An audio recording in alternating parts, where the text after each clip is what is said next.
Hello everyone, स्वागत है आपका आज के इस नए वीडियो में, जिसमें हम बात करने वाले हैं जंतर मंतर पर हुए जेन जी प्रोटेस्ट की, जो कि स्वतंत्र भारत के इतिहास में सबसे सक्सेसफुल प्रोटेस्ट के रूप में देखा जा रहा। हालांकि इसके पहले भी प्रोटेस्ट हो चुके हैं, चाहे वो किसान का प्रोटेस्ट हो, चाहे वो पहलवान का प्रोटेस्ट हो, या अभी बुंदेलखंड में चल रहे आदिवासी किसानों का प्रोटेस्ट हो, लेकिन उन सबको वो सफलता नहीं मिली जो जेन जी प्रोटेस्ट को मिली। उसमें मेरे हिसाब से सबसे मेन कारण ये है कि जेन जी ने आज के तकनीकी का, या कह लीजिए कि इंटरनेट के युग का बखूबी इस्तेमाल किया। इसके साथ ही एक मेन कारण ये भी रहा कि उन्होंने अपनी बात को लोगों तक पहुंचाने का माध्यम बनाया इंस्टाग्राम को और यूट्यूब को, जिसमें या तो वो खुद पार्टिसिपेट कर रहे थे या तो उन यूट्यूबर्स के माध्यम से अपनी बात को पहुंचा रहे थे जो यूट्यूब पर अपनी पत्रकारिता बेहतर ढंग से कर रहे हैं और लोगों तक सही खबर को पहुंचा रहे हैं। क्योंकि पीछे हो रहे तमाम प्रोटेस्ट से जेन जी ने सीखा कि किस तरह से मेन स्ट्रीम मीडिया लोगों की बातों को तोड़ मरोड़ कर पेश करती है और लोगों तक वो खबर पहुंचने ही नहीं देती जो धरातल पर सही सही में होती है। क्योंकि हम सभी ने देखा कि किसान के प्रोटेस्ट को बदनाम करने के लिए किस तरह से उनको खालिस्तानी बुलाया गया और ये कहा गया कि उनको तो विदेशी फंडिंग मिलती है,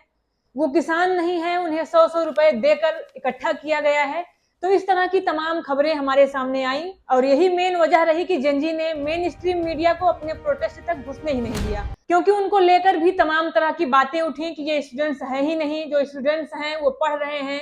ये एंटी नेशनल हैं, ये टुकड़े टुकड़े गैंग के हैं, तमाम तरह की बातें हुई जो हम सभी ने देखा। और मेरी समझ से अगर मेन स्ट्रीम मीडिया को इस प्रोटेस्ट में नकारा न जाता, अगर बढ़ चढ़कर वो तमाम अन्य प्रोटेस्टों की तरह हिस्सा लेता, तो इस प्रोटेस्ट के साथ भी वही होता जो अन्य प्रोटेस्ट के साथ होता है। ये भी केवल सिमट कर रह जाता, इसकी बातें सब जगह खत्म हो जाती। और आज जो जंतर मंतर के बाद देश भर से स्टूडेंट्स की आवाज उठ रही है, वो अपने हक के लिए लड़ रहे हैं, वो फेयर एजुकेशन की डिमांड कर रहे हैं, चाहे वो झारखंड हो, जंतर मंतर हो, बिहार हो या कोई और स्टेट हो, वो ना हो पाता जो आज हो रहा है। क्योंकि जंतर मंतर से उठे जेन जी प्रोटेस्ट ने ही पूरे देश की यूथ को ये उम्मीद दिलाई कि अभी भी इस देश में लोकतंत्र है और अगर हम लोकतांत्रिक तरीके से अपनी बात को सरकार के सामने रखते हैं तो उसे झुकना पड़ता है, वो हमारी बातें सुनती है। बस प्रोटेस्ट सही तरीके से होना चाहिए, आपकी सही डिमांड होना चाहिए, सरकारों को झुकना ही होता है। तो कहीं ना कहीं ये हमारे लोकतंत्र के लिए अच्छा है और ऐसे प्रोटेस्ट की आज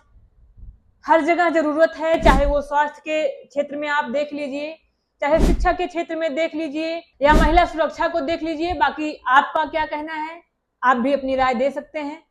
धन्यवाद।